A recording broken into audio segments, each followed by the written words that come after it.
Hello. So now we will be doing IPR, intellectual property rights. तो जैसे भैया अगर हम इंटेलेक्चुअल प्रॉपर्टी राइट्स देखें तो दो में डिवाइड कर सकते हैं, कॉपीराइट और इंडस्ट्रियल रिलेटेड। कॉपीराइट में आपका आ जाएगा कॉपीराइट बेसिकली जो हमने पढ़ाई है, और नेबरिंग राइट्स, ये दोनों हमने कर रखे हैं। फिर इंडस्ट्रियल प्रॉपर्टी में आपका आएगा बेसिकली फॉर आइडेंटिफिकेशन और फॉर इनोवेशन। तो आइडेंटिफिकेशन में ट्रेडमार्क और जीआई, और इनोवेशन में पेटेंट, डिजाइंस और ट्रेड सीक्रेट्स। ठीक है, तो अभी डिज़ाइन देख लेते हैं। डिज़ाइन छोटा सा ही लिखा है मैंने। मतलब डिज़ाइन का ये एक्रोनिम मोनोन याद कर लो तो थोड़ा आसान रहता है।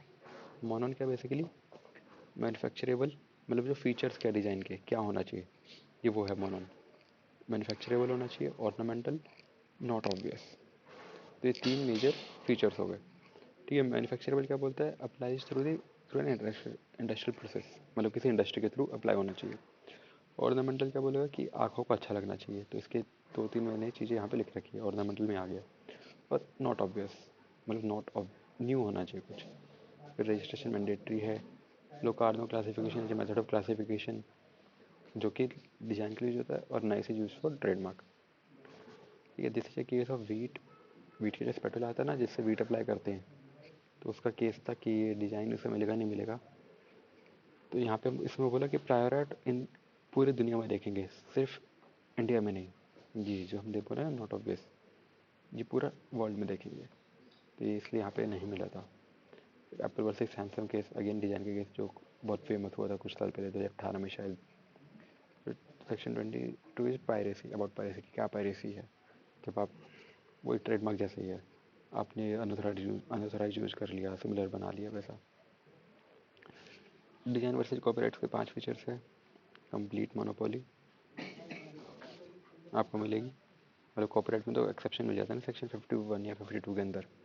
टेन्योर 10 साल का, रजिस्ट्रेशन इज रिक्वायर्ड, कॉपीराइट में रिक्वायर्ड नहीं है। Only for the product, copyright is for anything and required for novelty, not there in copyright. फिर इसके भी देख लीजिए, design versus trade dress. Design is patent type, not for functional, ये बहुत इंपॉर्टेंट है, not for functionality. Trade dress is TM type, act as identifier distinctive used in commercial। ठीक है, non functional, TD is more perpetual. Trade, ठीक है, ये सब हो गया। तो ये वो हमारा बेसिकली जीआई का।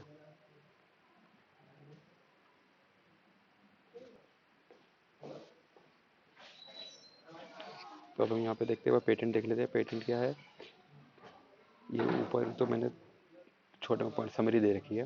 बेसिकली 2M में पेटेंट डिफाइन हुआ, patent for invention, short for bro हमने देख लिया था कॉपीराइट के अंदर। फिर 2G के अंदर पेटेंटेबिलिटी डिफाइन की गई है, दैट इज बेसिकली इन्वेंशन। तो जैकल से आप याद कर सकते हैं, मतलब ये जैकल्स, ये जो मैंने दिया जैकल, they are section numbers.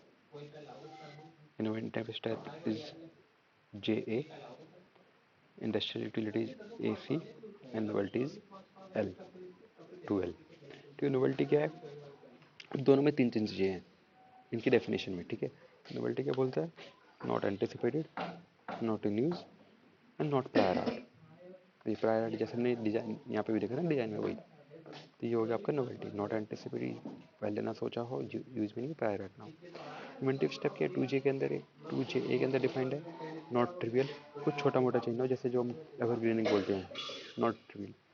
Technical advancement हो कुछ, मतलब कुछ फ़ायदा होना चाहिए, and not obvious.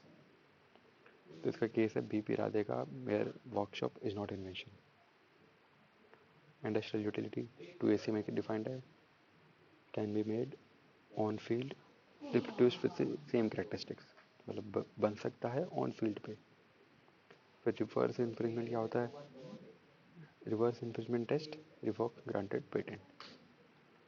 Not patentable के बारे में हम बात करते हैं कि क्या पेटेंटेबल नहीं है, सेक्शन 3 वो बताता है। तो टाइप के हिसाब से अगर हम देखें तो फ्रिवलस जो है, अगेंस्ट नेचुरल लॉज कैटेगरी में, क्योंकि कुछ कैटेगरी के लोग इन्वेंशन पेटेंटेबल नहीं है, जैसे computer program, agriculture, automatic energy, ये सेक्शन 4 के अंदर है, ऑटोमेटिक एनर्जी।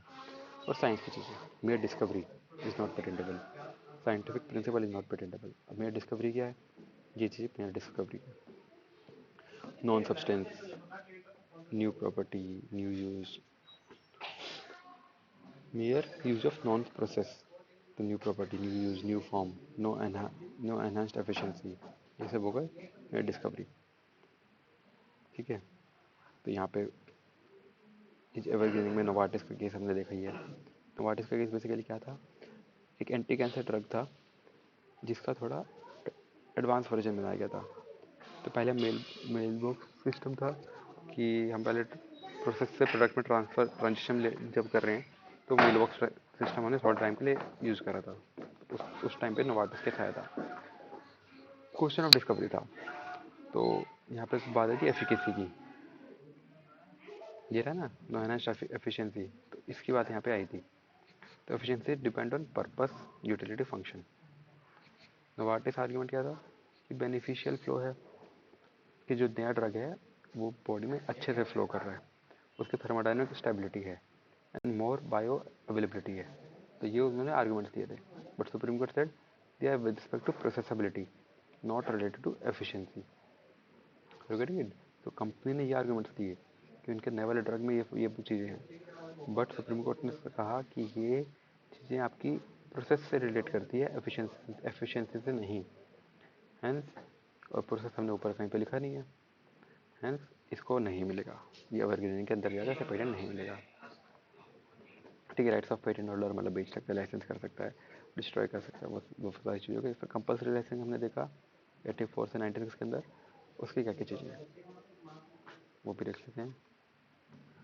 3 ईयर, अगर 3 साल तक आपको पेटेंट मिला आपने यूज़ नहीं करा, या फिर रीजनेबल रिक्वायरमेंट नॉट मेट, मतलब रिक्वायरमेंट 1000 की आप बनाओ 1 रहे हो 1 साल में, रीजनेबल कॉस्ट पे भी नहीं मिल रहा है, नॉट वर्कड इन इंडिया, या फिर सुओ मोटो। सरकार सुओ मोटो कब कर सकती है, नेशनल इमरजेंसी, अर्जेंसी पे। ठीक है, इसमें केस आता है नेक्सवर का। ठीक है, फिर ट्रिविया क्या है, 20 साल के लिए मिलेगा, ऑब्लिगेटेड टू वर्क पेटेंट, वही जो हमने यहाँ पे देखा, 3 साल तक नहीं मिले तो कंपल्सरी लाइसेंस मिल जाएगा, first to apply basis before infringement test, ये सारी ठीक है, ये सब होगा। फिर कॉपीराइट मैंने देख लिया था, एक बार रिविजन हो जाएगा। पीरियड सब्सिस्ट 14 में इकोनॉमिक राइट्स आ गए, मॉरल राइट्स आ गए, कंपल्सरी लाइसेंस हमने देखा, नॉन इन्फ्रिंजमेंट देखा, फेयर डीलिंग वाला, ठीक है, ट्रेडमार्क, ये सब भी हम कर चुके हैं। ठीक है, तो ये हमने देखा, यहाँ पे देख, तो हमने यहाँ पे जैकल देखा, मतलब N I A, novelty, inventive step and application, industrial application, जैकल। ठीक है, नॉन पेटेंटेबल हमने देखा क्या है सेक्शन 3 के अंदर, वो यहाँ पे प्योर किया है, प्योर, हाँ ये रहा, यहाँ पे आ रहा है प्योर, मतलब ठीक है वो बन नहीं रहा एग्जैक्टली, बट मेरे को याद था प्योर से। फिर सेक्शन ये कंपल्सरी, ठीक है, तो ये हो गया हमारा पेटेंट का। फिर सर आर टी आई भी कर देख लेते हैं। हिस्ट्री राजनारायण वर्सेस ये वाला केस है, राइट टू नो का। फिर बेनेट कोलमैन आपने केस देखा ही होगा 19A का। फिर ये वाला केस देख लीजिए, इलेक्शन का केस है, फ्रीडम ऑफ इंफॉर्मेशन एक्ट 2002 का। और उसके बाद हमारे पास ये वाला केस आया था, जिसके बाद आरटीआई आया। ठीक है, मजदूर किसान शक्ति संगठन निखिल देग एक्टिविस्ट है, आरटीआई एक्टिविस्ट, उसके थ्रू ये केस आया था। आरटीआई से पहले क्या, transparency, accountable, reduce corruption, interactive, participative democracy, ये सारा। Who can file RTI, even an NRI can file, but are the rights, right अपने पास बेसिकली है, inspection of work, taking sample, obtaining information. ये 3 हमारे पास राइट है under section 4, inspection, sample and information. तो हम ये भी कर सकते हैं, एग्जाम्पल सिटीजन रिप्लेस दिस। ठीक है, पब्लिक अथॉरिटी कौन है, ये इंपॉर्टेंट है। Public authority who is an public authority under RTI, तो या तो एस्टैब्लिश हुई हो इन चीज़ों से, कॉन्स्टिट्यूशन, लॉ या नोटिफिकेशन, या ऑन बाय गवर्नमेंट, या फिर सब्सटेंशियली फाइनेंस्ड बाय गवर्नमेंट। ठीक है, अगर इनमें से कोई भी एक चीज़ फॉलो होती है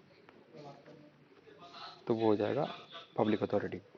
public institution and NGO receiving 95% of the funds, वो इसके अंदर आ जाएगा सब्सटेंशियल फाइनेंस्ड। ये पढ़ लीजिए, does not necessarily mean 50% and can even be indirect fund like grants. मतलब इन लोकपाल एनजीओ विद 10 लाख फंडिंग कवर हो जाती है, बट यहाँ पे 95% of the funds.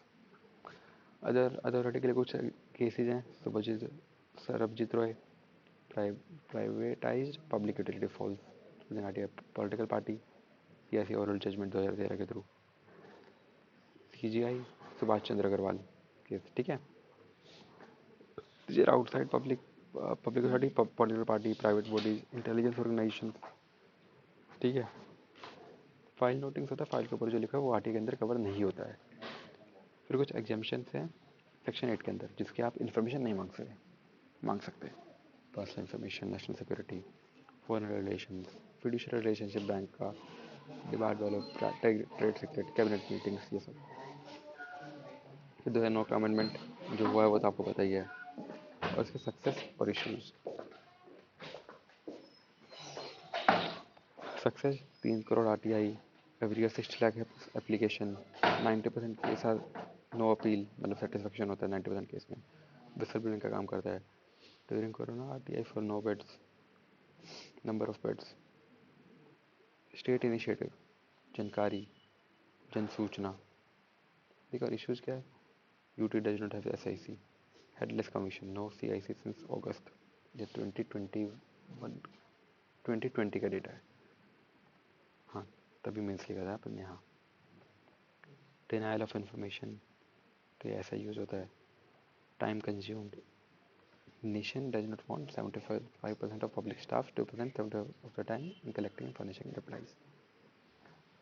Personnel public information, ruler cases pending, ये सब तो अपन को पता ही है। Way forward transparent appointment, balance composition, ये ठीक है। तो ये है अपने पास कुछ बेसिक चीज़ें।